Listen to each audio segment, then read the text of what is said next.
Hello everyone, my name is Brendan Snyder. Thank you so much for joining me. Today we're going to take a look at a brand new box set just out by our favorite glam metal band, Enuff Z'Nuff, called Never Enuff. This thing here, filled with rarities and demos, just came out on August 27th of 2021. And we're going to jump into that in just a moment. But if you are new to my channel and you haven't already hit the subscribe button, please click the button. Also leave a comment, hit like, all those things help support my channel. I would greatly appreciate it. And of course, as an added bonus, by subscribing, you'll be able to stay up to date on all that's going on in the world of music. Just like this, we're taking a look at Enuff Z'Nuff, Never Enuff, Rarities and Demos box set. So I've got my Cheap Tricks shirt on, which they're certainly influenced by, both in the Chicago area type thing. Unfortunately, I don't have an Enuff Z'Nuff shirt, otherwise I'd be wearing that. The band itself, just a little bit of background on them, formed in 1984. They've released 15 studio albums together. They've never broken up in all the time that they've been together. So just really, really cool group that has been around a long time, kicking. They've never really hit it big. They had some success early on with the first two albums, the self-titled album and the follow-up Strength. Biggest hits being Fly High Michelle and New Thing. But they just never caught on the way some of the other glam metal bands, Cinderella, Poison, Rat, you know, those types of groups and stuff. But definitely worthy of it. The songwriting and quality of Enuff Z'Nuff is where it's at. And a lot of people don't give them credit for that. They don't, you know, recognize how amazing the songwriting is. And the fact that they've been doing it for so long and they've continued that quality is just an amazing feat in and of itself. Now, throughout their career, they've released albums worth of archival material before. If you're not familiar with their 1994 album called 1985 was archival material. And then in 1996, they released Peach Fuzz, same way. Clown's Lounge in 2016, more archival material.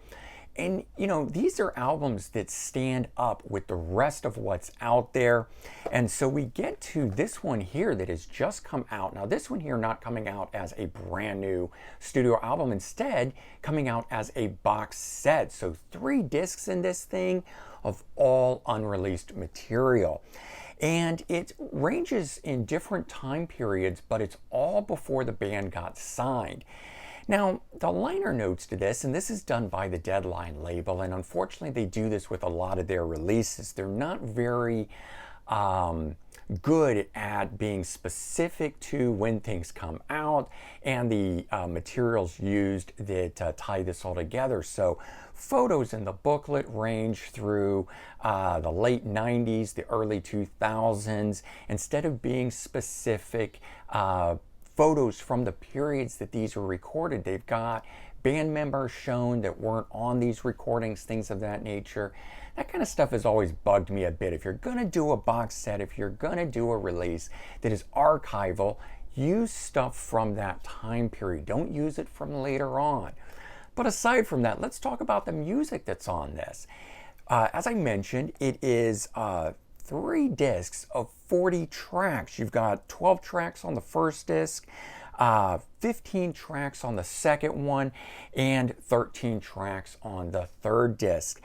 First disc in here called Mcnulty's Basement. It was a friend's or one of the members' parents' basements, and they recorded in it, and that's how it gets its name.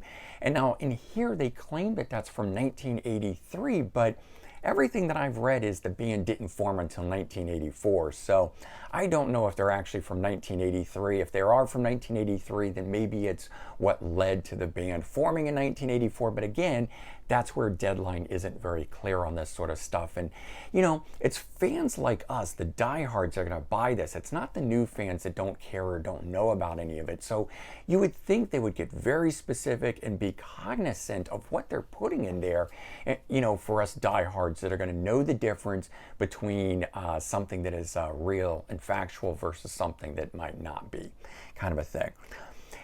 The second disc that's in here is called 2231 Prairie Street, and then the third one in here, Longwood Towers, and it all has to do with where it was recorded. But the earliest disc in here is probably the most glam sounding, pop sounding in here.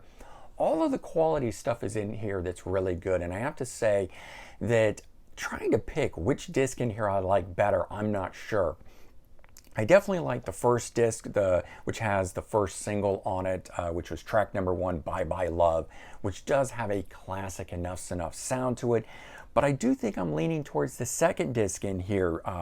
Temporary Disconnected, the first track on there is really good. I think it's a bit better recorded also, and maybe that has something to do with it. The quality of these tracks range a little bit, but they're all very well done. They're demo quality. There's only a few that have the occasional click or minor skip or whatever, but not enough to be jarring, not enough to make it so you don't want to hear it. And for the most part, I have to say, I'm really shocked at the earliness and the era of which they're recorded and the quality to which they are recorded. So if you're an Enuff Z'Nuff fan and you're maybe on the fence about this because you didn't know the quality of this sort of stuff, very good, worth picking up. Do check it out. It's totally Enuff Z'Nuff sounding. I can't recommend it enough. Let's take a look inside the box set for those that want to see what's going on. So cool thing, first of all, it's an actual box set. I was a little worried it was just going to be a sleeve that things came out of and not be much there, but we've got a clamshell style box that opens like that, and you've got a booklet right on top of it, and then you've got the 3 discs that are below it. And the 3 discs themselves come out, and so you've got these 3 here, disc 1, and there's the back side. The discs are, unfortunately, they're not sleeved in anything extra, but if you're careful, they will be just fine. And so you got, each band member on one of these. Don't really care for that photo. Don't know why they chose it, except maybe just a fun thing like that, but whatever. And then one with both the guys there, kind of thing. And then the booklet. So again, you've got photos that are used from different eras of the band in here. But, there is a write-up about each recording session and what was going on and that sort of stuff. And it is cool to get an archival thing of all these great photos of the band. But, my complaint lies within, if you look at the dates that are on these flyers from the band, you can see that it's long after the band was signed, long after the heyday, but there you go. Such is life with some of these things. And there you go. So, cool box set though. You do get a booklet, you do get some write-up, you get 3 discs individually sleeved, 40 tracks from the band. I can't believe these have sat in the vaults that long. I do recommend it, as I said. Bottom line, Enuff Z'Nuff is a great band. And if you never did check out Enuff Z'Nuff back in the day, go back and check out their self-titled release, check out the second album, Strength, and even go into the next one, Animals with Human Intelligence. 3 prime slabs of glam metal. I know some people will argue with me on it, whether they were glam metal, pop metal, psychedelic, whatever. I call them glam metal. They own up to it. I don't think there's any negative connotation involved in it, and I love the band. So give them a shot. I hope you guys enjoyed this, and if you did, remember to comment, like, and subscribe. Let me know your thoughts. I hope everyone has a great day, and I'll talk to you all soon. Bye-bye.